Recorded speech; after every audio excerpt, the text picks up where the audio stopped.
بسم اللہ الرحمن الرحیم الحمد للہ رب العالمین وبہ نستعین وہو المعین والصلاة والسلام على سید الانبیاء والمرسلین سیدنا ونبینا وشفیع ذنوبنا وطبیب قلوبنا ابی القاسم محمد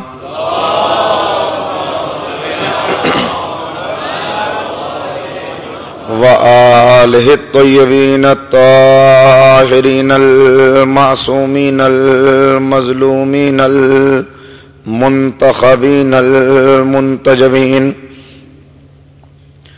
اما بعد فقد قال اللہ تبارک وتعالی فی کتابہ المجید وفرقانہ الرشید وقولہ الحق بسم اللہ الرحمن الرحیم نصر من اللہ وفتح قریب وبشر المؤمنین یا ایہا الذین آمنوا کونوا انصار اللہ صلوات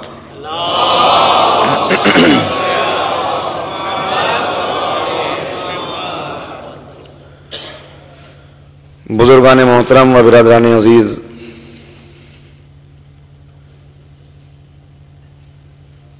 عرفان امامت اور آثار قیامت کے عنوان سے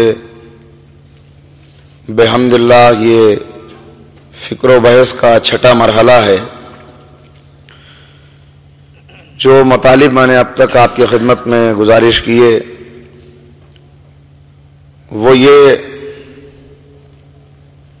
کہ معرفت الہی موقوف ہے معرفت رسالت مآب پر، اور عرفان رسالت کا انحصار ہے ائمہ طاہرین علیہم الصلاۃ والسلام کے عرفان پر۔ لہذا اگر ہم مل کے بلند صلوات آپ پڑھیں، تھوڑا سا پیچھے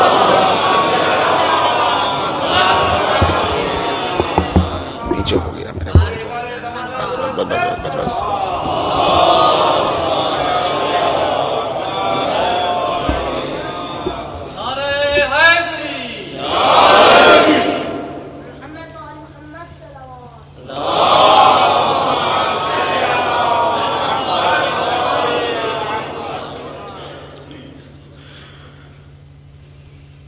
تو اب تک ہم اس منزل پر پہنچے کہ اگر امامت کا عرفان نہ ہو تو رسالت تک نہیں پہنچا جا سکتا، اور اگر رسالت کی معرفت نہ ہو تو معرفت الہی کا ادراک انسان نہیں کر سکتا۔ عزیزان گرامی، یہ بڑا اہم اور نازک مرحلہ ہے، بڑی حساس گفتگو ہے، اس لیے کہ آج سب سے زیادہ جس عقیدہ شیعت کو نشانہ ہدف بنایا جا رہا ہے وہ عقیدہ حضرت مہدی علیہ الصلوۃ والسلام ہے۔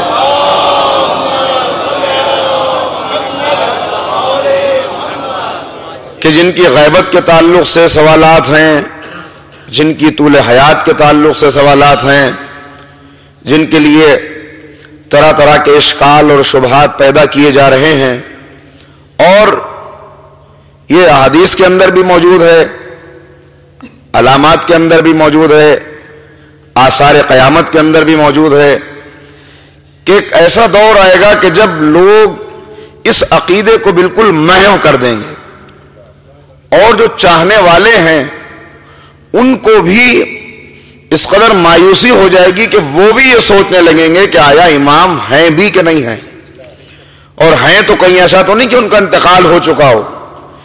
جب اس نہج کے اوپر زمانہ پہنچ جائے کہ بالکل وجود حضرت قائم کا انکار ہونے لگے، تب سمجھ لیجئے کہ امام کے آنے کا وقت بالکل قریب آ گیا. ورنہ آپ دیکھتے چلے جائیں عزیزو، قرآن کریم واضح طور پہ اشارہ کر رہا ہے. سورہ قدر دلیل ہے اس بات کی کہ آج امام موجود ہیں، اس لیے کہ سورہ قدر میں کیا ہے؟ امر لے کر ملائکہ نازل ہو رہے ہیں. تو امر لے کر کہاں نازل ہو رہے ہیں؟ امر لے کر ملائکہ کا نازل ہونا، اس آیت کا موجود ہونا خود دلیل ہے اس بات کی کہ کوئی صاحب امر موجود ہے جس تک یہ امر لایا جا رہا ہے. سورہ کوثر خود دلیل ہے امام کی حیات کی، اس لیے کہ سورہ کوثر کے اندر دو وعدے کیے گئے. ایک وعدہ یہ ہے کہ ہم نے آپ کو کوثر عطا کیا، ہم نے آپ کو اولاد کثیر عطا کی، اور دوسرا وعدہ یہ ہے کہ ہم نے آپ کے دشمنوں کی نسلوں کو منقطع کر دیا، آپ کے دشمنوں کی نسلیں بانجھ ہو گئیں.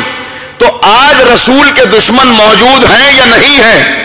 اگر رسول کے دشمن موجود ہیں تو ان دشمنوں کی موجودگی خود دلیل ہے اس بات کی کہ کوئی منتقم موجود ہے جو ان نسلوں کو منقطع کرنے کے لیے آنے والا ہے.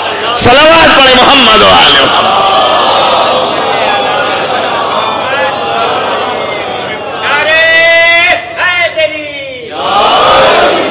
ذرا بارگاہ عصمت میں ایک بلند تحفہ درود پیش کریں آپ، تو اس کے بعد آغاز ہو.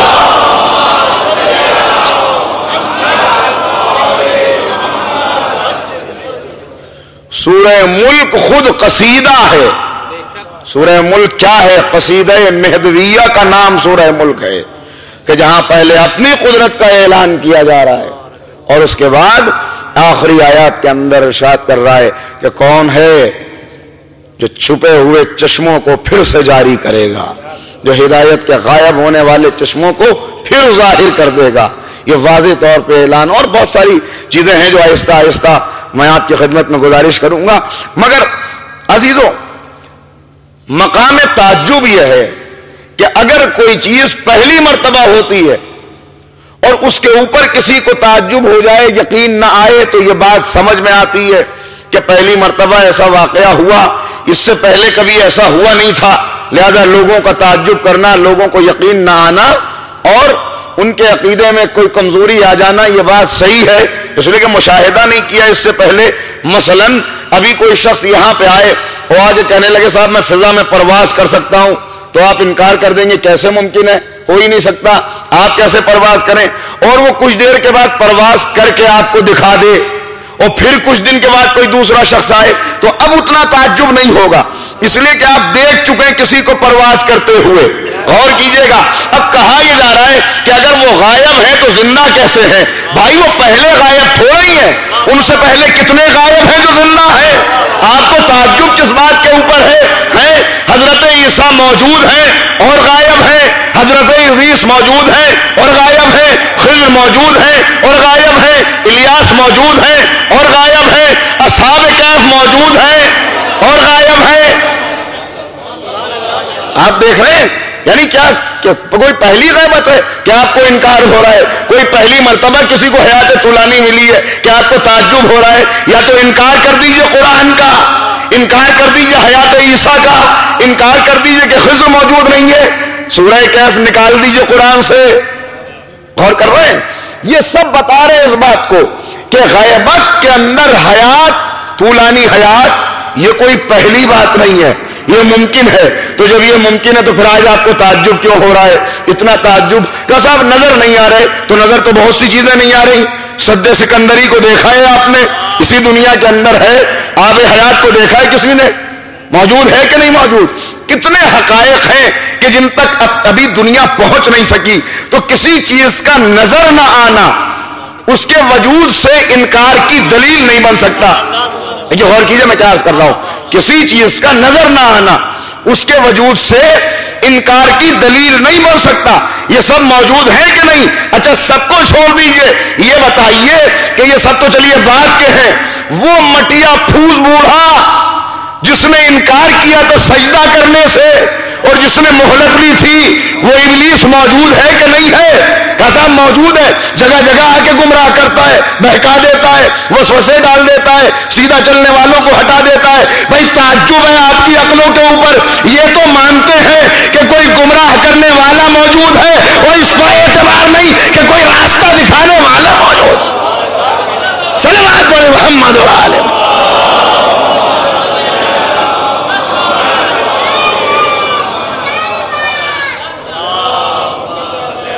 بلو صلوات پڑھیں مل کے آپ حضرت۔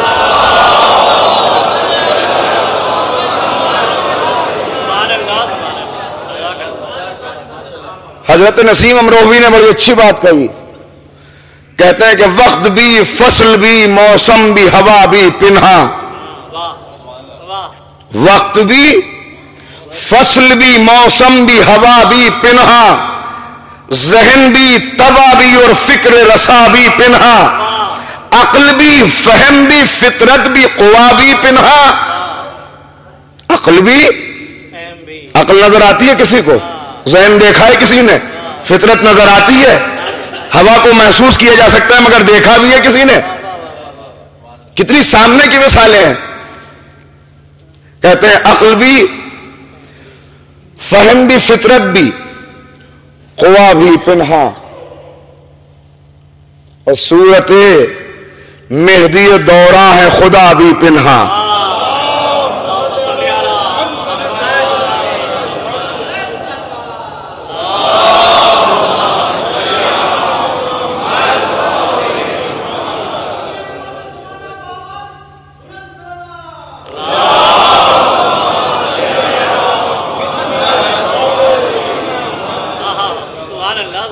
صورت مہدی دورہ ہے خدا بھی پنہا، اور کہتے ہیں کہ پردہ غیب میں مستور یہی ہیں دونوں۔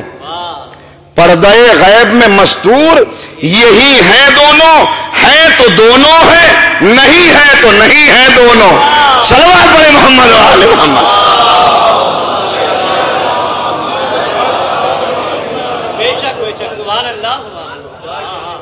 تو اگر نظر نہ آنے پر وجود کا انکار کر دیا جائے گا تو امامت پر بعد میں حرف آئے گا، توحید پر پہلے حرف آئے گا۔ کیا کہنا ہے عزیزو؟ ذرا سا متوجہ کرنا تھا، اس لیے میں نے بات آپ کی خدمت میں عرض کی، ورنہ حقیقت یہ ہے کہ مقصد محض یہ ہے گفتگو کرنے کا کہ غور و فکر کریں ہم اپنے اپنے مقام پر، اور یہ سوچیں کہ اس ترقی کرتی ہوئی دنیا میں ہم نے اپنے امام کا کتنا عرفان حاصل کیا۔ آج ہم کہہ تو رہے ہیں کہ مولا آتے کیوں نہیں، آتے کیوں نہیں، آتے کیوں نہیں، لیکن عجب نہیں ہے کہ وہ وہاں سے جواب دیتے ہو تم بلاتے کیوں نہیں۔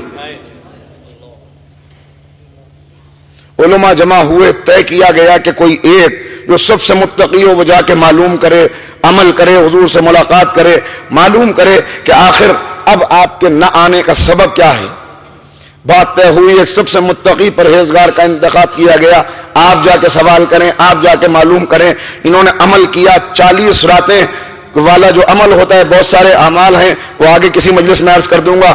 عمل کیا، 40ویں رات آ گئی لیکن کامیابی حاصل نہیں ہوئی، ملاقات نہیں ہو سکی کہ سوال کر سکیں۔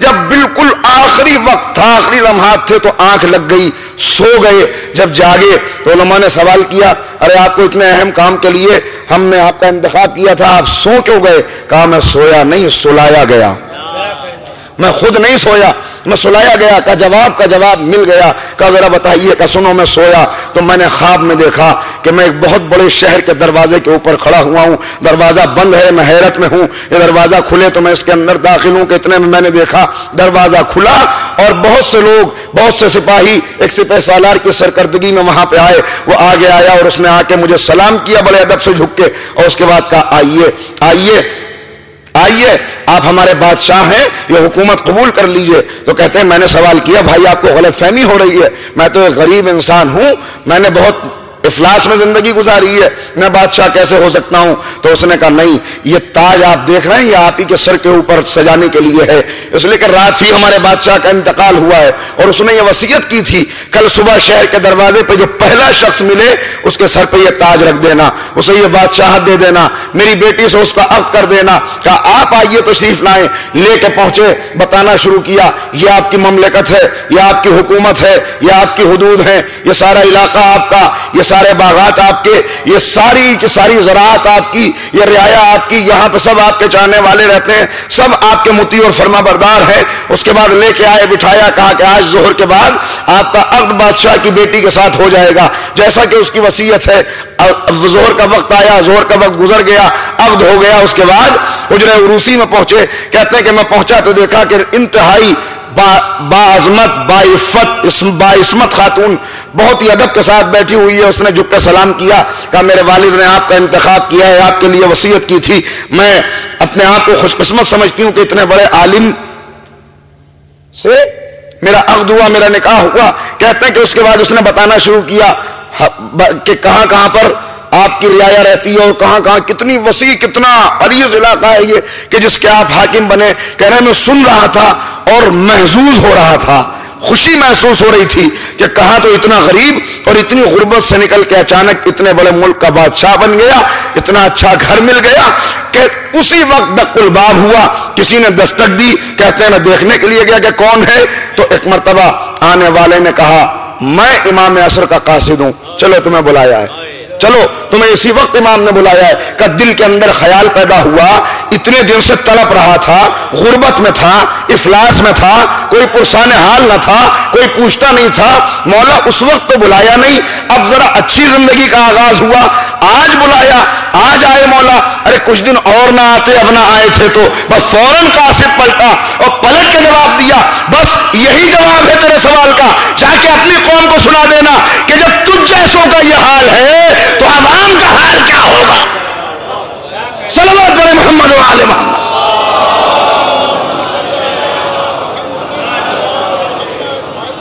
بلند آواز سے صلوات پڑھیں آپ حضرات۔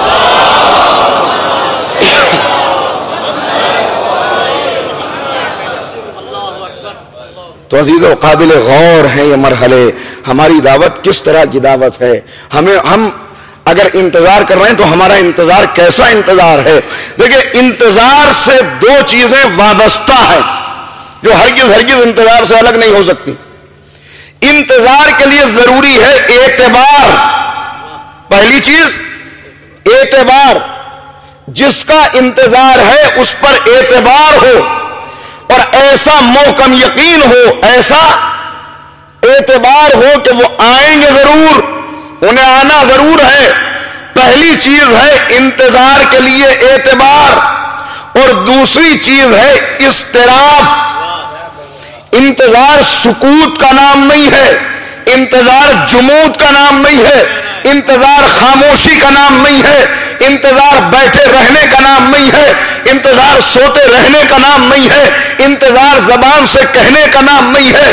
انتظار کے لیے اضطراب ضروری ہوتا ہے۔ ذرا دیکھیے جب کسی کو انتظار ہوتا ہے تو وہ کتنا بے چین ہوتا ہے، بار بار نگاہیں اٹھتی ہیں، جدھر سے مہمان آنے والا ہے مہمان آیا کہ نہیں آیا، جدھر کسی کا انتظار ہے جس کا انتظار کر رہے ہیں وہ آیا یا نہیں آیا، ایئرپورٹ کے اوپر فلائٹ کا انتظار ہے، آپ بار بار گھڑی دیکھ رہے ہیں، ارے دیر کیوں ہو گئی، ابھی تک آئی کیوں نہیں، ریلوے اسٹیشن کے اوپر ریل کا انتظار ہے، آپ بار بار ادھر سے ادھر ٹہل رہے ہیں، ارے آئی کیوں نہیں ابھی تک، لیٹ کیوں ہو گئی، اس کا نام ہے انتظار۔ کہ انسان کھڑا ہو جائے، انسان بیدار ہو جائے، بار بار غور کرے ابھی تک کیوں نہیں آئے، ابھی تک کیوں نہیں آئے، ابھی تک کیوں نہیں آئے۔ اسی لیے بتا دیا گیا کہ دیکھو آئیں گے خانہ کعبہ کی طرف سے، مطلب یہ ہے کہ اگر تمہیں انتظار ہے تو کم سے کم دن میں 5 مرتبہ ادھر نگاہ کر لینا جدھر سے انہیں آنا ہے۔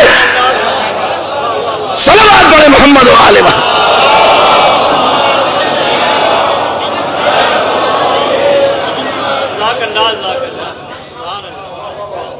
خاموشی انتظار نہیں ہے، سکوت انتظار نہیں ہے، سکوت کو توڑنے کا نام انتظار ہے، جمود کو ختم کرنے کا نام انتظار، کھڑے ہو جانے کا نام انتظار ہے۔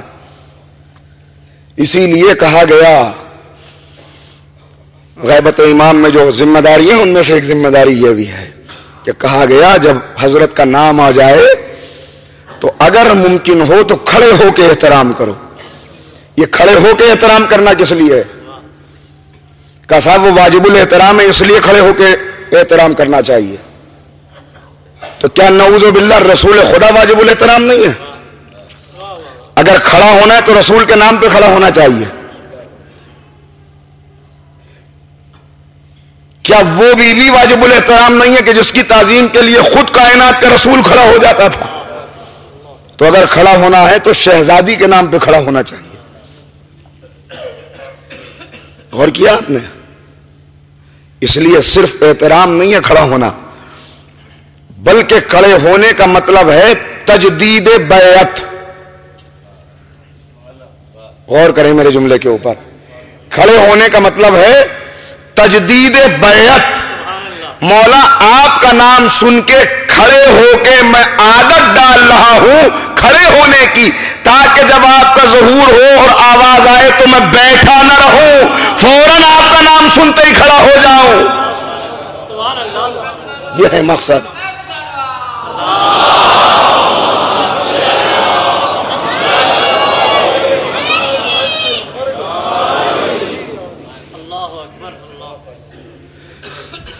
ابھی کچھ دنوں پہلے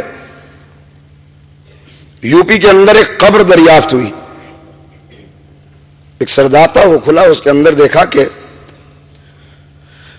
کفن کے اندر میت لپٹی ہوئی ہے، ساتھ میں تلوار رکھی ہوئی ہے. لوگ بڑے خوفزدہ ہو گئے اور نکل پڑے وہاں سے، گھبرا گئے لوگ کہ یہ کیا ماجرا ہے، ساتھ میں تلوار رکھی ہوئی ہے.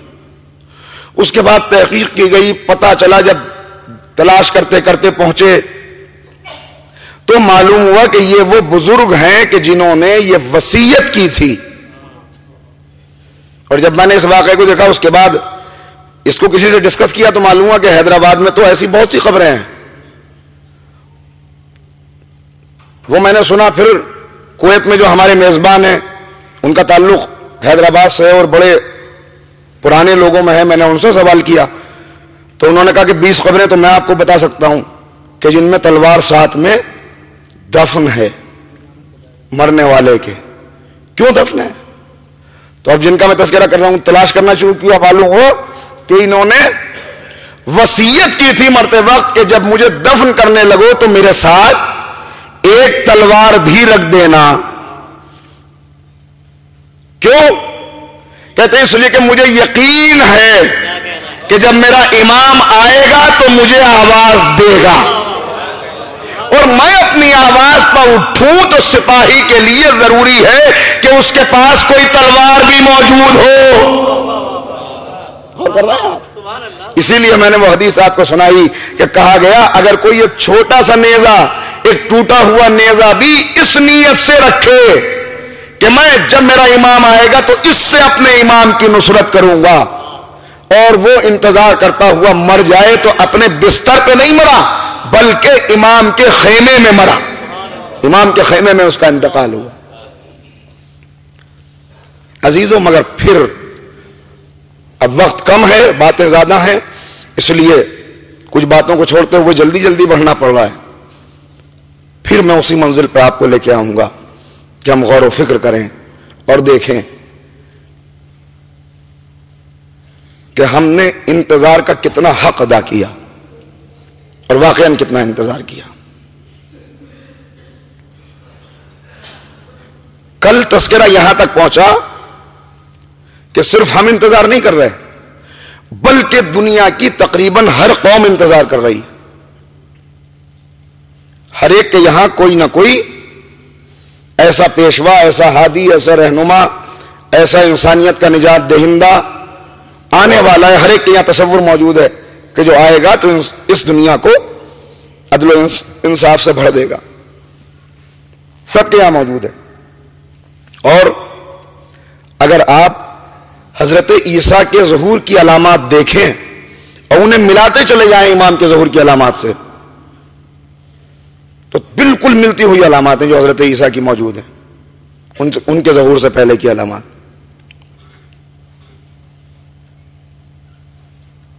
اور ایک چیز مشترک ہے ہم میں اور عیسائیوں میں کہ وہ یہ کہہ رہے ہیں کہ امام اس وقت تک نہیں آ سکتے جب تک، یعنی وہ عیسیٰ کا انتظار کر رہے ہیں، ہم امام کا انتظار کر رہے ہیں، لیکن دونوں کے یہاں قدر مشترک جو ہے وہ یہ کہ اس وقت تک ان کا ظہور نہیں ہو سکتا جب تک دجال کا خروج نہ ہو جائے۔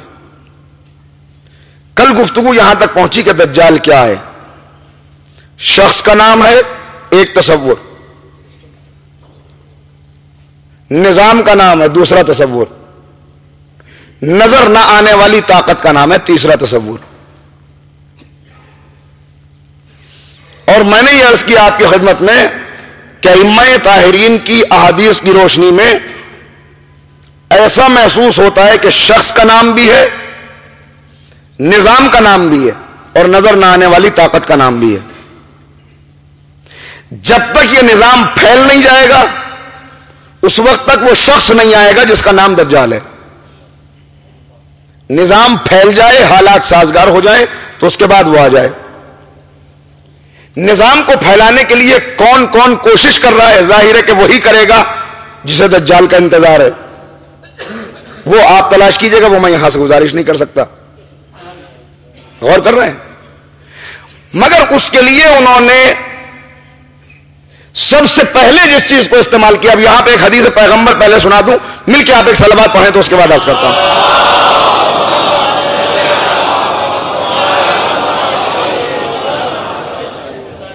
اور یہ حدیث ذرا سا تغیر الفاظ کے ساتھ ہمارے معصومین کے یہاں بھی موجود ہے، صحیح مسلم کے اندر بھی موجود ہے، صحیح بخاری میں بھی اور مشکات شریف میں بھی، کہ پیغمبر نے فرمایا کہ اس وقت تک انہوں نے قیامت کے ساتھ ذکر کیا ہے، ہمارے یہاں علامات ظہور میں اس کا ذکر ہے کہ ہمارا وارث نہیں آئے گا جب تک دنیا سے علم نہ اٹھ جائے،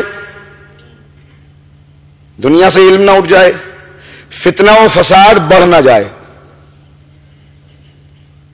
قتل و غارت گری پھیل نہ جائے پورے میں، زمانے قریب نہ آ جائیں، زمانے قریب نہ آ جائیں، قتل و غارت نہ پھیل جائے، فتنہ و فساد ہر طرف نہ ہو، اور علم دنیا سے نہ اٹھ جائے۔ عزیزو ذرا سا غور کریں آپ میرے ساتھ یہاں پہ، یہ بڑا اہم مرحلہ فکر ہے۔ پیغمبر فرما رہے ہیں جب تک علم نہ اٹھ جائے، معصومین کنفرم کر رہے ہیں کہ جب تک علم اٹھ نہیں جائے گا اس وقت تک حضرت قائم کا ظہور نہیں ہوگا۔ کیا مطلب ہے علم اٹھنے کا؟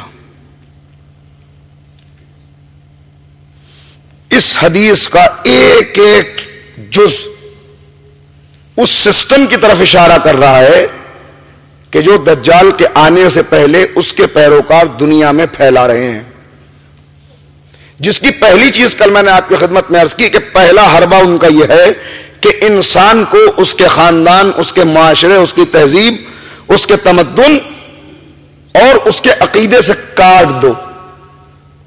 جب تک وہ جڑا رہے گا ان چیزوں سے اس وقت تک وہ ہمارے خیالات کو اور ہمارے عقائد کو نہیں تسلیم کرے گا۔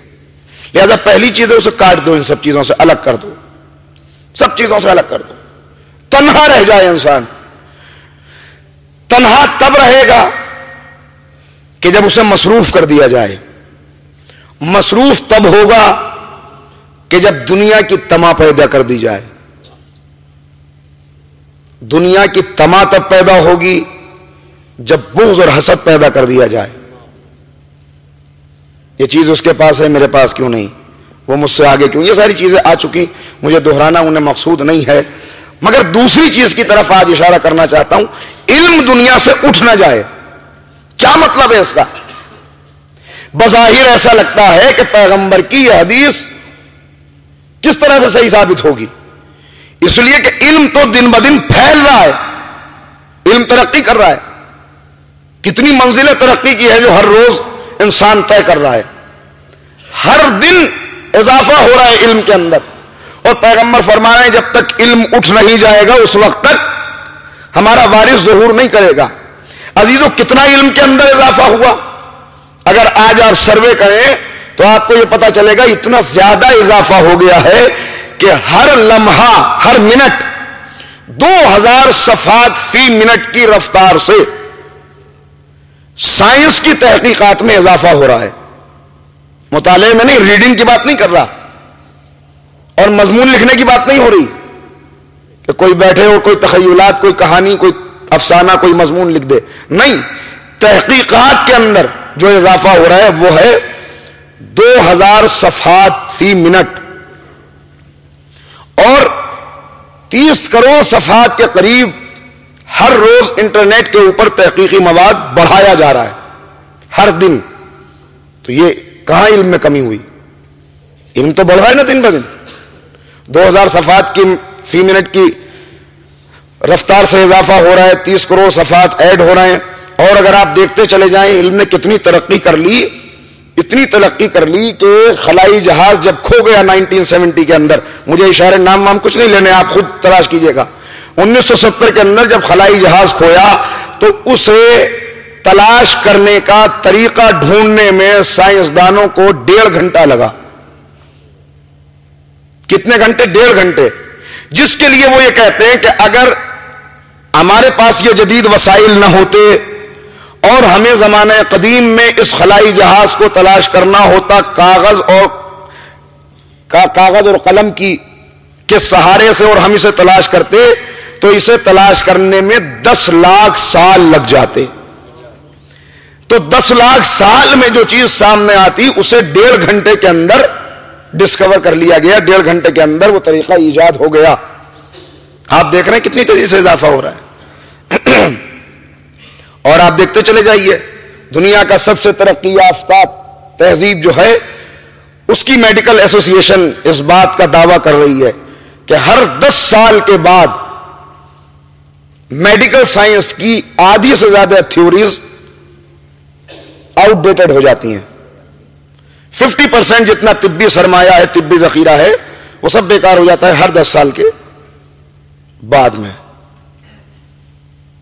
اتنی ترقی کر رہا ہے، بظاہر تو علم اتنی ترقی کر رہا ہے.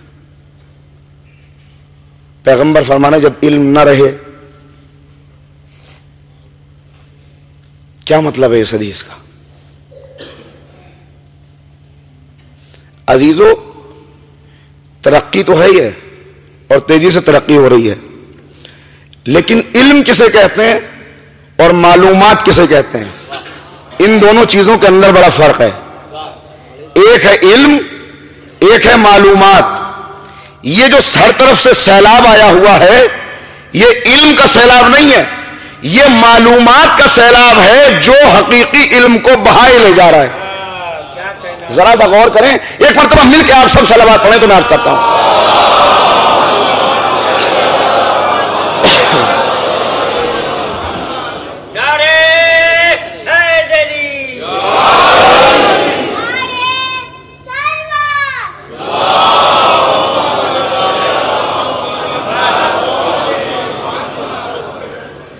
کائنات کے ذرے ذرے میں علم ہے، اور اگر انسان نگاہ بصیرت رکھتا ہے تو کائنات کا چھوٹے سے چھوٹا ذرہ اخذ علم کا ذریعہ بن سکتا ہے. ایک ذرا سا پہاڑوں کو ٹٹولو، دیکھو کتنا علم ملتا ہے. ایک ذرا سا ذروں کو ہٹاؤ، دیکھو کتنا علم حاصل ہوتا ہے. ایک ذرا سا جانوروں کا مشاہدہ کرو، دیکھو کتنا علم ملتا ہے. ایک ذرا درختوں کو دیکھو کتنا علم ملتا ہے. زمین کو جتنا جتنا انسان کھنگال رہا ہے اتنا علم حاصل ہو رہا ہے. علم کا خزانہ بڑھ رہا ہے، علم مل رہا ہے. مل کیسے رہا ہے؟ بھائی کسی نے علم چھپایا ہے تبھی تو انسان کو مل رہا ہے. دیکھیے غور کریں، کسی نے ان ذروں کے نیچے کچھ چھپا کے رکھا ہے تبھی تو مل رہا ہے جب انسان ٹٹول رہا ہے اور جستجو کر رہا ہے. ذرے کا جگر اس نے چاک کر لیا، سمندروں کے اندر اس نے غوطے لگا لیے، خلاؤں کے اندر اس نے پرواز کر لی، درختوں کی قسمیں اس نے معلوم کر لی، جمادات میں بڑھتے بڑھتے یہ کہاں تک پہنچ گیا.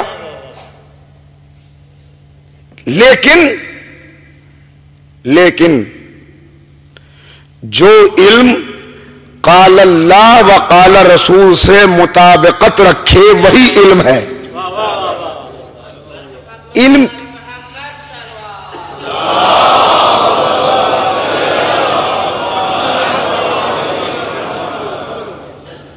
ایک ذرا کمزور سی سلوات پڑھ دیجیے.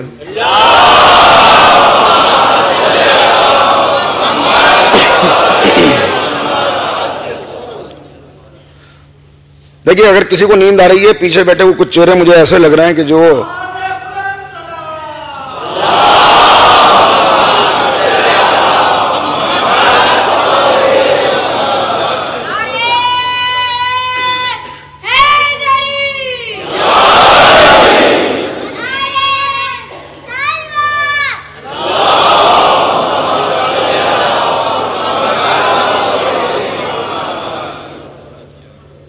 نہیں، میرا یہ مطلب بھی نہیں تھا کہ میں سونے کو منع کر رہا ہوں. میں یہ کہہ رہا ہوں کہ آنکھ بند کر کے سو سکتے ہیں، آنکھ کھول کے کوئی نہ سوئے. کیا کہنا ہے؟ اور اتنا بھی خیال رکھیں کہ اللہ نے مرد کے اوپر سونے کو حرام قرار دیا ہے. تو عزیزو یہ معلومات تو اتنی بڑھ رہی ہے دن بدن اضافہ ہو رہا ہے. پھر سوال یہ ہے کہ یہ علم جو اتنا بڑھ رہا ہے اس نے انسانیت کو کتنا فائدہ پہنچایا. اس لیے کہ علم کا پہلا مقصد ہے انسانیت کی خدمت کرنا.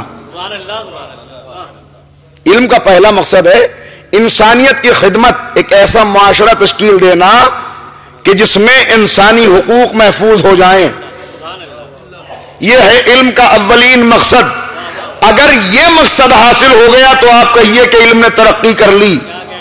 اور اگر علم بڑھتا ہوا نظر آئے اور ترقی یافتہ ممالک جو کہتے ہیں کہ ہم سے زیادہ علم کہاں ہے وہاں پہ آپ تلاش کرنے نکلیں تو اب میں کیا آپ کی خدمت میں پیش کروں اور کیسے بتاؤں. کچھ باتیں تو تہذیب ممبر کے خلاف ہیں جو بیان بھی نہیں کی جا سکتی. ہر 26 سیکنڈ کے اندر ایک ڈاکہ، ہر 4 منٹ کے اندر ایک ریپ، ہر 22 منٹ کے اندر ایک قتل، 137 افراد یومیہ کے حساب سے خودکشی اور قتل کرنے والے، قتل کے ذریعے اور خودکشی کے ذریعے مرنے والے. اور یہ لیٹسٹ اسٹیٹسٹکس نہیں ہے جو میں بیان کر رہا ہوں، یہ پرانے ہیں اور سرکاری ہیں. غیر سرکاری تو اس سے کہیں زیادہ ہیں. 333 ملین افراد ہر سال ایڈز کا شکار ہو کے مر جاتے ہیں یا دوسری جنسی بیماریوں کا. 90 لاکھ افراد اب تک ہلاک ہو چکے ہیں ایڈز کی وجہ سے.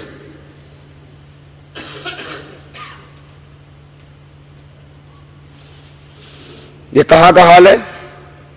یہ ان لوگوں کا حال ہے جنہوں نے یہ اعلان کر دیا کہ ہم نے یہ ترقی اس وقت حاصل کی جب ہم نے اپنے ملک سے نعوذ باللہ خدا کو نکال کے باہر کر دیا. جنہوں نے اپنی سرحد کے اوپر قبریں کھود کر باقاعدہ ایک قبر بنائی اور وہاں پہ نماز جنازہ پڑھی اور کہا کہ آج نعوذ باللہ اللہ مر گیا، ہم نے اس کی نماز جنازہ پڑھ لی، اور بورڈ لگا دی اپنے یہاں کہ یہ نو ریلیجن زون ہے، یہاں پر کوئی نو ریلیجس زون، کوئی مذہب یہاں پہ نہیں مانا جاتا. یہ ان لوگوں کا حال ہے. عزیزو ترقی کے ساتھ اگر یہ چیزیں آ رہی ہیں تو یہ علم تھوڑا ہی ہے. علم کہاں ہے؟ تو اب سب سے پہلی کانسپریسی یہ ہوئی، بس اب توجہ چاہیے آپ کی. سب سے پہلی کانسپریسی یہ ہوئی کہ علم کو 2 حصوں میں تقسیم کرو. یہ علم دین ہے، یہ علم دنیا ہے. یہ علم دنیا ہے، یہ علم دین ہے. یہ تقسیم دنیا کی ہوئی ہے. اسلام نے کوئی ایسی تقسیم نہیں کی، کبھی نہیں کی. علماء یہاں موجود ہیں. اسلام نہیں کہتا کہ علم دین اور علم دنیا الگ الگ ہے، بلکہ اگر کوئی انسان علم دین کو اس لیے حاصل کر رہا ہو، حدیث اور فقہ اس لیے سیکھ رہا ہو، قرآن کو اس لیے پڑھ رہا ہو کہ میں اسے پڑھوں گا، علم دین حاصل کروں گا، معاشرہ میری عزت کرے گا، میری شخصیت چمکے گی، لوگ میری نالین اٹھائیں گے، میری عزت کریں گے، تو یہ علم دنیا ہے، علم دین نہیں ہے. تقسیم جو ہے وہ میں بتاتا ہوں آپ کو. اگر کوئی دین اس کا علم اس لیے حاصل کرے کہ مجھے دنیا مل جائے تو وہ علم دین نہیں ہے، علم دنیا ہے. اگر کوئی میڈیکل سائنس اس لیے پڑھے، انجینئرنگ اس لیے پڑھے کہ میں اسے پڑھنے کے بعد اپنے دین کی خدمت کروں گا، تو یہ علم دنیا نہیں ہے،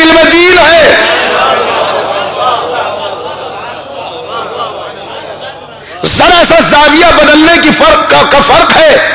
آپ اپنے بچوں کو یہ بتا رہے ہیں بیٹا زیادہ وقت دو اسٹڈیز کے اندر, زیادہ پڑھو تاکہ ڈاکٹر بن سکو, انجینئر بن سکو.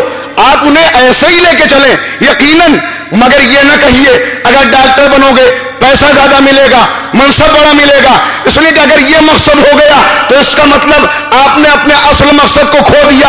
نہیں, میں آپ سے ایک سوال کرتا ہوں, جب امام آ جائیں گے تو کیا امام کے آنے کے بعد جو معاشرہ بنے گا اس کے اندر ڈاکٹروں کی ضرورت ہوگی, انجینئروں کی ضرورت ہوگی؟ اگر امام کہنے لگے چلو ایک اسپتال بنانا چاہیے بیماروں کا علاج کرنے کے لیے, لفظ اگر کے ساتھ جملہ کہہ رہا ہوں, آؤ کتنے لوگ ہیں جو میرے ساتھ کھڑے ہوں؟ آپ کہیں گے مولا ڈاکٹر تو سارے آپ کی تلوار سے قتل ہو چکے, کچھ چپراسی بچے, کچھ وارڈ بوائے بچے, ان کی بیس پہ اگر ہاسپٹل چلا سکتے ہوں کیوں قتل ہو گئے؟ کہ اس لیے کہ انہوں نے تو جس دن سے میڈیکل سائنس کی ڈگری مکمل کی تھی اس دن سے مذہب کو خدا حافظ کہہ دیا تھا. کوئی پل بنانا ہے, عمارت بنانی ہے, بھائی کتنے انجینئر ہیں قوم کے اندر, مولا وہ تو سب مارے جا چکے. اس لیے کہ بس بیچارے مزدور اور غریب لوگ جو تھے وہی باقی تھے. باقی جس نے علم حاصل کر لیا, خدا کی قسم اسی لیے اقبال نے کہا تھا کہ جس علم کی تاثیر سے زن ہوتی ہو نازن, کہتے ہیں اسی علم کو ارباب نظر موت.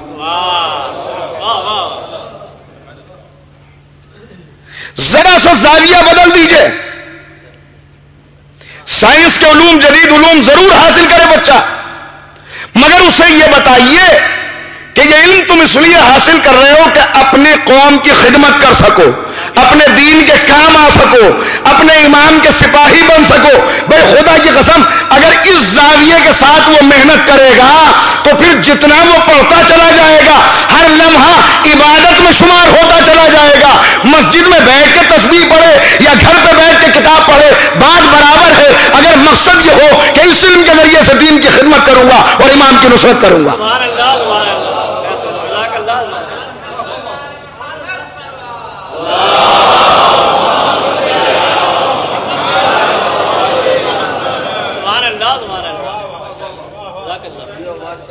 ورنہ کیا ہے, دنیا آگے بڑھ رہی ہے, آپ بھی آگے بڑھتے ہوئے دیکھ رہے ہیں. آج حیرت کر رہے ہیں لوگ, اور اتنی ترقیاں کر لیں گی, امام ایک تلوار لے کے آئیں گے, تلوار سے کیا کر لیں گے؟ ایک عام اعتراض ہے جو بتا رہا ہوں.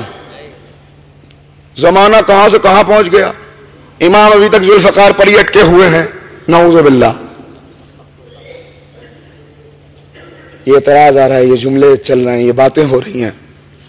عزیزو غور کرنے کی ضرورت ہے, اس لیے کہ مقصد ہماری خلقت کا دنیا نہیں ہے. ہمارے انتظار کا مقصد یہ ہے کہ ہم دنیا کے لیے نہیں کر رہے کچھ, لیکن دنیا کو چھوڑنا نہیں ہے ہمیں, دنیا کو لے کر چلنا ہے مگر دین کی حفاظت کرتے ہوئے.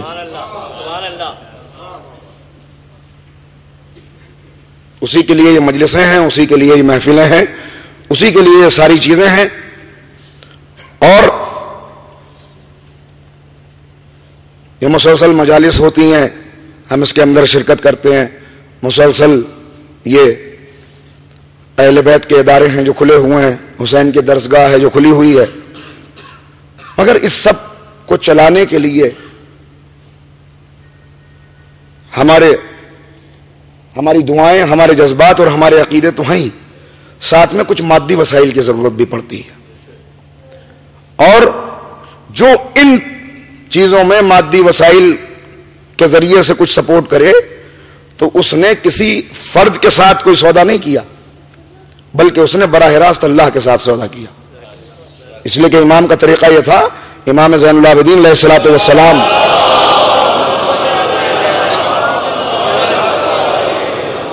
اگر کبھی کسی درویش اور فقیر کے ہاتھ میں کچھ دیا کرتے تھے تو امام کھڑے ہو جاتے تھے اپنے مقام سے.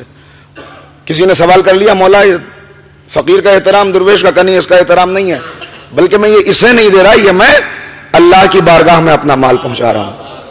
لہذا آپ سب حضرات سے درخواست ہے کہ آپ بھرپور تعاون کریں. والنٹیئر صاحب کے درمیان میں آ رہے ہیں اس لیے کہ یہ بھی ضروری ہے, تعمیر کا مرحلہ بھی ہے, امام بارگاہ کی یہ سارے سال کے پروگرام بھی ہیں.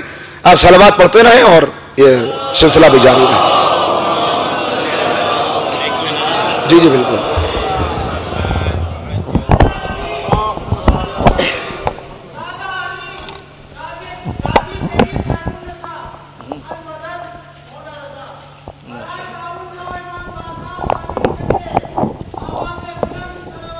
اللہ صلی علی محمد.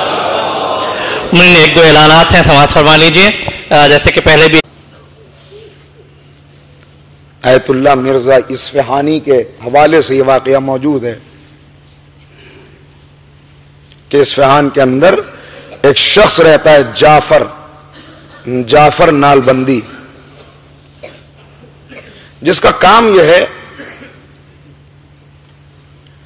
کہ اپنا سال بھر کی مصروفیات کے بعد یوم عرفہ ضرور امام کے روضے پر کربلا معلیٰ پہنچتا ہے اور یوم عرفہ وہاں پہ گزارتا ہے.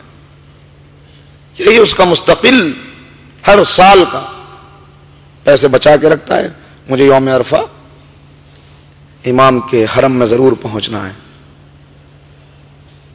عزیز و بیان کرتے ہیں کہ اس کے تعلق سے یہ مشہور ہو گیا کہ یہ کہتا ہے میرے لیے طے الارض ہوتا ہے, میری امام سے ملاقات ہوئی ہے, اور اس واقعے کو جگہ جگہ بیان کرتا ہے. لوگوں سے ملتا کم ہے, بہت کم مجلسوں میں شرکت کرتا ہے.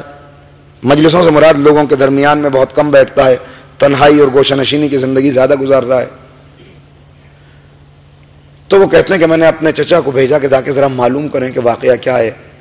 وہ آئے, انہوں نے آ کے پوچھنا شروع کیا کہ بیان کر, تمہارے تعلق سے یہ باتیں مشہور ہیں, لوگ تمہیں جھوٹا کہتے ہیں, دروغگو کہتے ہیں کہ تم شیخی بگاڑتے ہو, کہتے ہیں کہ تم یہ دعوے کرتے ہو. تو اس نے کہا تمہیں ان سب چیزوں سے کیا لینا دینا, میں نہیں بیان کرتا. انہوں نے کہا کہ معاف کرو, میں تمہارا دل آزاری کے لیے نہیں آیا, بلکہ واقعی جاننا چاہتا ہوں کہ اصل واقعہ کیا ہے. تب اس نے بیان کرنا شروع کیا. اچھا تم جاننا چاہتے ہو تو سنو, میں ہر سال حرم سید الشہداء میں یوم عرفہ کو پہنچ جایا کرتا تھا. 25 برسوں سے سلسلہ جاری تھا. ایک سال جب میں قافلے میں گیا تو یزد کا رہنے والا ایک شخص میرے ساتھ شریک ہو گیا. قافلے کے اندر تھا وہ بھی. قافلے میں جیسا ہوتا ہے کہ کبھی کبھی دو لوگوں میں بہت زیادہ دوستی ہو جاتی ہے, اس سے پہلے تو ملاقات نہیں تھی, لیکن وہاں پہ کچھ ہم مزاج سا لگا تو اس سے محبت ہو گئی, اس سے دوستی ہو گئی. کہتے ہیں کہ ایک منزل طے کرتے ہوئے ہم جا رہے تھے کہ ایک منزل کے اوپر قافلہ رکا, اس لیے کہ اس کے بعد جو راستہ تھا وہ خطرناک تھا اور وہاں پر ڈاکوؤں کا خطرہ تھا. لہذا اس لیے قافلہ رکا کہ کچھ اور قافلے آ جائیں تو 2-3 قافلے مل کے ایک ساتھ اس سفر کو طے کریں. کا قافلہ رکا ہوا تھا, معمول سے سادی چیزیں چل رہی تھی کہ اچانک وہ یزد کا رہنے والا یزدی بیمار ہوا, اور بیمار ایسا ہوا کہ مرض کا غلبہ ہوتا چلا گیا. اتنی شدید بیماری ہوئی کہ ہمیں یقین ہو گیا کہ اب یہ زندہ نہیں بچے گا. کہ اتنے میں اور قافلے بھی آ گئے اور قافلہ روانہ ہونے کے لیے تیار ہو گیا. لوگوں نے عازم سفر ہو گئے, اپنے اپنے سامان سمیٹ لیے. میں نے ان سے کہا کہ ذرا اسے دیکھو, یہ غریب اس قدر مرض کے اندر یہاں مبتلا ہے. انہوں نے کہا ہم اسے ساتھ نہیں لے جا سکتے, اس لیے کہ اگر یہ ساتھ گیا تو کہاں پہ ہم اپنے سامان کو سنبھالیں گے یا اسے دیکھیں گے. تو وہ کہتا ہے کہ مجھے بھی, جعفر کہتے ہیں کہ مجھے بھی بہرحال بات ان کی ٹھیک لگی, اس لیے کہ راستے سے گزرنا ہے, اپنے سامان اور اپنی چیزوں کو دیکھیں گے یا اس کا خیال کریں گے. میں اس سے آخری ملاقات کے لیے اس کے پاس آیا, خدا حافظ کہنے کے لیے. کہ جب میں اس کے پاس آیا اور آ کے بیٹھا تو میں نے دیکھا کہ وہ زار و قطار رو رہا ہے, اور رو رو کے یہ کہہ رہا ہے اے میرے آقا, اے غریب حسین, مجھ سے کیا خطا ہو گئی کہ آپ نے میری حاضری کو قبول نہیں کیا. میں نکلا تھا آپ کی زیارت کے لیے مولا, یہ مرض نے راستے میں آ کے گھیر لیا، میں جا نہیں سکوں گا، قافلے والے مجھے چھوڑ کے چلے جائیں گے۔ جب یہ ملنے کے لیے گیا، چونکہ دوستی تھی نا، تو اس نے کہا بھائی اگر تم اپنے اوپر میرا کوئی حق سمجھتا ہے تو اتنا کام کر، 1 گھنٹے کے لیے یہاں پہ اور رک جا، مجھے ایسا لگتا ہے میں 1 گھنٹے سے زیادہ زندہ رہنے والا نہیں ہوں، جب میں مر جاؤں میرے اوپر ایک احسان کرنا، جب میں مر جاؤں تو یہ میرا خچر ہے، یہ میرا سامان ہے، یہ سب کچھ تیرا ہوگا، میری لاش کو کسی طرح کربلا لے جا کے دفن کر دینا، میرے جنازے کو کربلا لے جا کے دفن کر دینا۔ یہ کہتا ہے کہ میں حیرت میں رہ گیا کہ یہ اتنا بڑا کام، اتنی بڑی ذمہ داری مجھے دے رہا ہے، لیکن مجھے یہ گوارا نہیں ہوا کہ ایک مومن کو چھوڑ کے چلا جاؤں، ایک زائر حسین کو تڑپتا ہوا چھوڑ کے میں بھی اوروں کی طرح چلا جاؤں۔ قافلہ چلا گیا اور میں رہ گیا۔ واقعاً 1 گھنٹے سے زیادہ نہ گزرا تھا کہ اس کی روح پرواز کرنے لگی۔ میں نے اس سے کہا بھائی اتنا تو بتا دے کہ میت کو لے جانا کیا آسان کام ہے؟ میت کے لیے تو حکم یہ ہے کہ جب انسان مر جائے تو میت کو اذیت نہ دو، میں تجھے کس طرح لے کے جاؤں گا؟ اس نے کہا تو میری اذیت کی پرواہ نہ کرنا، مرنے کے بعد میری میت کو خچر کے اوپر باندھ لینا، مگر کسی بھی طرح مجھے کربلا لے جانا، 1 مرتبہ حرم کا طواف کر کے مجھے دفن کر دینا قبرستان کے اندر۔ کہتے ہیں یہ کہتے کہتے اس کی روح پرواز کر گئی۔ مجھے بڑی اذیت تھی کہ کیسے اس کو لے کے جاؤں، لیکن چونکہ اس کی وصیت تھی لہذا اس کی میت کو خچر کے اوپر باندھا اور باندھ کے لے کے چلا، مگر کچھ دور چلتا تھا تو میت گر پڑتی تھی، میت کے گرنے سے مجھے بڑی اذیت ہوتی تھی۔ آخر میں عاجز آ گیا، قوا جواب دے گئے، ہمت ٹوٹ گئی اور میں نے کربلا کا رخ کر کے کہا مولا آپ کے اس ظاہر کا میں کیا کروں؟ ارے اگر میں اس کو چھوڑ کے چلا آؤں تو مولا آپ کیسے راضی ہوں گے؟ میدان محشر میں اسے کیا جواب دوں گا؟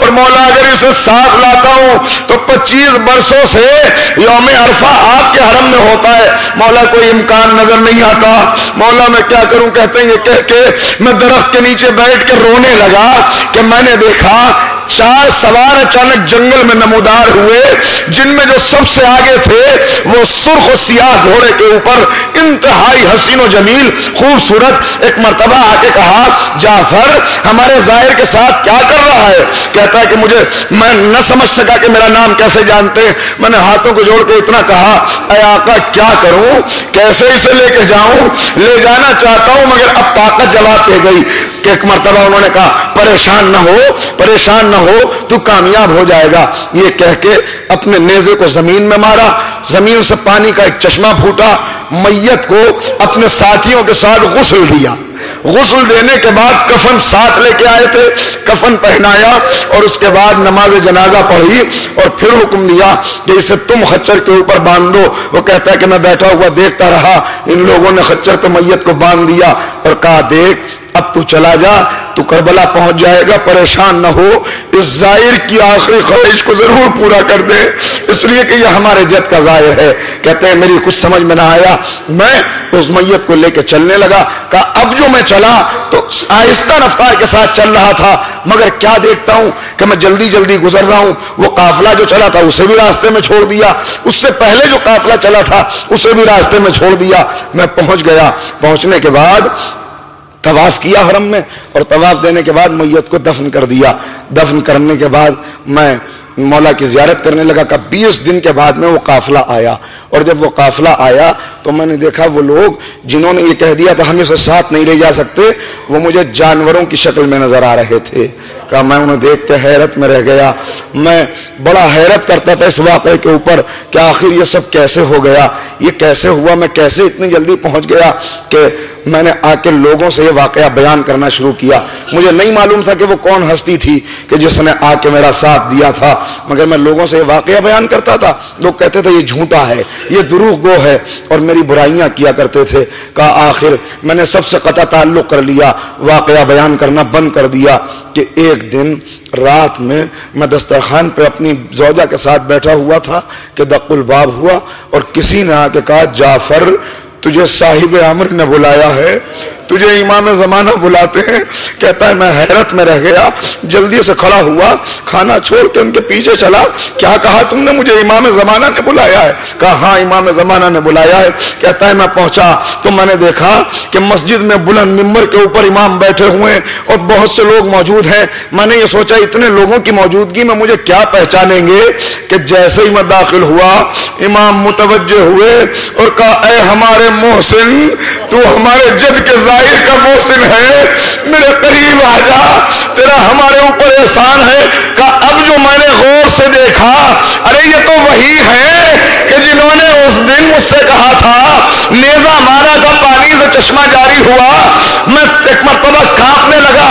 کہا جعفر گھبرا نہیں, ارے وہ میرے مظلوم جد کا ظاہر تھا, میں اس کی طرف سے کیسے غافل ہو جاتا. میں ہاتھوں کو جوڑ کے کہوں گا اے مولا, ارے ایک ظاہر کے غسل و کفن کا اتنا اہتمام, ذرا کربلا آ جائیے. ارے ایک سید کا لاشا پڑا ہوا ہے دھوپ کے اندر, مگر کوئی نہیں ہے. ارے کون ہوتا عزادارو, یہی تو وجہ تھی کہ جب قافلہ 11 محرم کو گزرا تو شہزادی نے دیکھا کہ سید سجاد کے چہرے کا رنگ متغیر ہے. کہے میرے لال اپنے آپ کو سنبھالو, مگر پھر محسوس کیا سجاد سن نہیں رہے, تو امام کی جان کی حفاظت کے لیے زینب نے اپنے آپ کو کھڑے ناکے سے گرایا. ارے اب جو پھوپھی گری امام کی توجہ ہوئی, اے پھوپھی اماں یہ کیا کیا. کہے میرے لال تم امام وقت ہو, اپنے آپ کو سنبھالو. کہ پھوپھی اماں, ارے وہ کیسے اپنے آپ کو سنبھالے کہ جس کے باپ کا لاشا گرم ریتی کے اوپر پڑا ہوا ہو اور کوئی دفن کرنے والا نہ ہو. کہے میرے لال صبر کر, ارے تو یہاں واپس آئے گا, قبر بنے گی, جنازہ دفن ہوگا, مگر حاضر دارو وقت کا امام کس انداز سے گریا کرتا ہے. ارے زیارت ناحیہ کے فقرے ہیں. میرا سلام ان ہونٹوں کے اوپر جو مرجھا گئے تھے, میرا سلام اس پیاسے کے اوپر کہ جس کے زخمی بدن پر نیزے مارے جاتے تھے, میرا سلام میرے اس جد کے اوپر جسے کفن نہ مل سکا, کھجور کی چٹائی میں لاش کے ٹکڑوں کو لپیٹ کر کربلا کی مٹی میں دفن کر دیا گیا. میرا سلام میرے اس جد پر جس سے وطن چھڑایا گیا. اور عجیب فکرہ ہے, میرا سلام اس ریش اقدس پر جو اپنے خون میں رنگین ہوئی. عزادارو کیسے اپنے خون میں رنگین ہوئی, بس آدھے منٹ میں بیان کرتا ہوں. ارے یہ وہ وقت تھا کہ جب حسین ذوالجناح کے اوپر جھوم رہے تھے, گرنا چاہتے تھے مگر گر نہیں پاتے تھے. کیوں نہیں گرتے تھے جانتے؟ ارے دائیں گرنے لگتے تھے تو نیزے والے نیزوں پر روک لیتے تھے, بائیں گرنے لگتے تھے تلواروں کی دھار پر روک لیتے تھے. ابھی حیات کی رمق باقی تھی تو ایک مرتبہ ارے ایک تیر چلا جو تیر گلو اقدس پہ لگا. امام عرش عظیم سے فرش زمین پہ آئے, دونوں ہاتھوں سے اس تیر کو نکالا, ریش اقدس خون میں رنگین ہوئی, پیشانی پر موت کا پسینہ آیا. امام سلام کر رہے, میرا سلام اس رخسارے کے اوپر جو کربلا کی خاک میں سن گیا. اللہ اللہ عزادارو, کیا کوئی حق ادا کرے گا کہ میرا امام گرم ریتی کے اوپر پڑا ہوا تھا اور کوئی تیر مارتا تھا, کوئی تلوار مارتا, اور جس کے پاس کچھ نہ تھا وہ زخموں میں گرم ریت ڈال دیتا تھا تاکہ امام کو اذیت ہو. پھر کچھ دیر نہ گزری تھی کہ فرات کا پانی اچھلا, سیدہ کی آواز آئی, ہائے میرا غریب, میرا بیکس, میرا پیاسا.